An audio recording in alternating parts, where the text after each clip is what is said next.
The man sat placidly in a utilitarian metal chair, staring straight ahead at a barren wall of cinder block.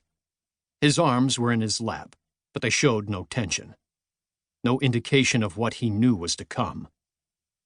Positioned in the center of the room, he and his chair were the sole occupiers of the space.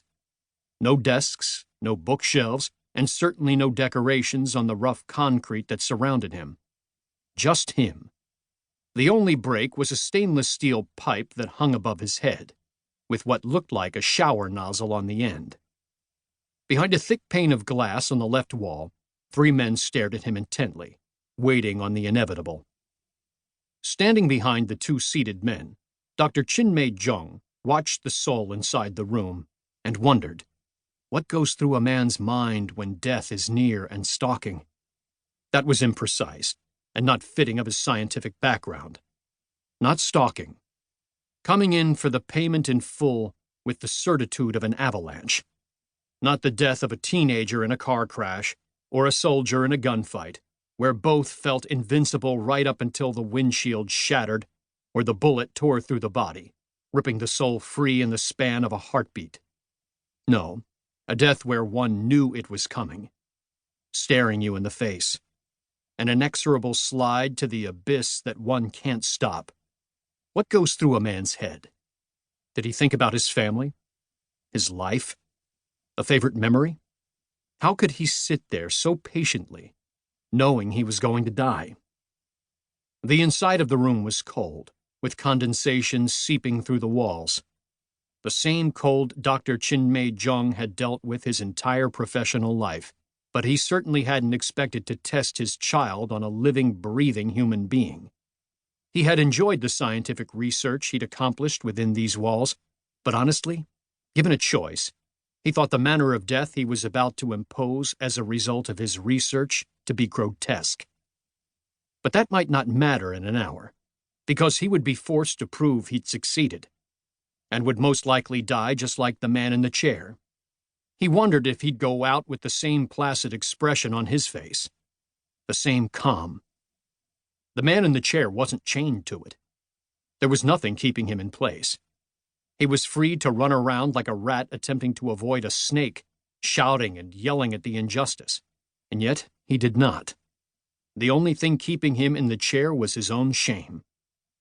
Once the chief scientist for North Korea's nuclear ambitions, he had overseen a test that had collapsed the mountain that contained it with the force of a magnitude 7 earthquake, crushing hundreds, shattering years of developmental technology, and setting back Kim Jong-un's quest to be a nuclear power. It wasn't his fault. He'd told the command the risks when they wanted to test a hydrogen bomb, but that mattered little now. The world debated why North Korea had paused its nuclear tests. Was it sanctions, the threat of violence on behalf of the United States, or was North Korea playing some level of 3D chess? The answer was more mundane.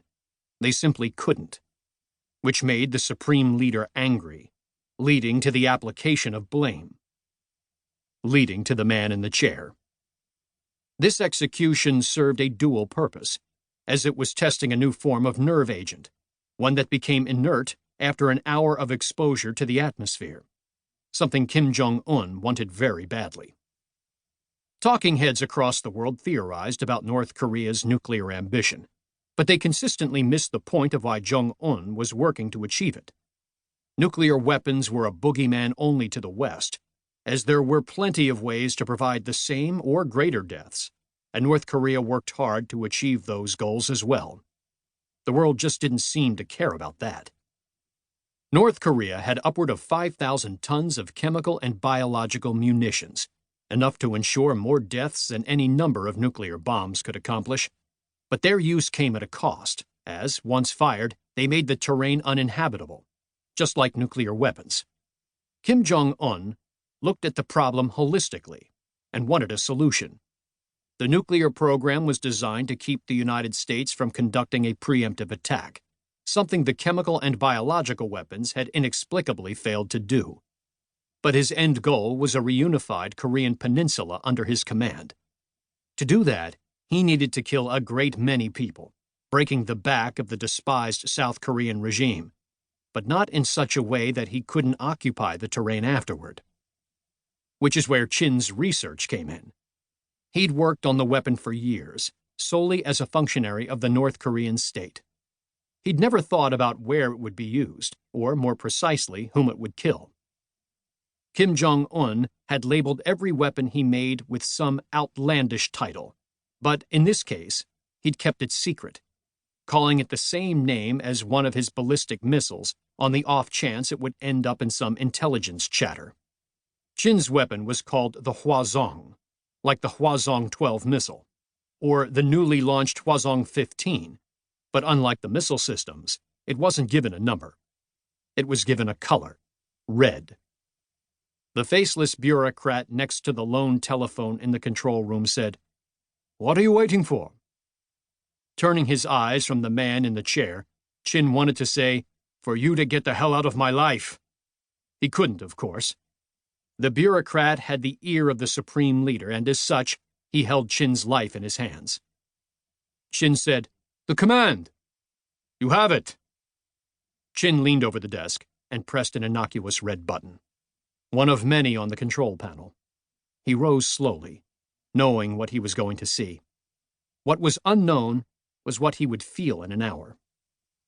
A gray mist sprang out of the stainless steel nozzle above the man's head, the only reaction from the man in the chair being his glancing up at the droplets, spackling his skull.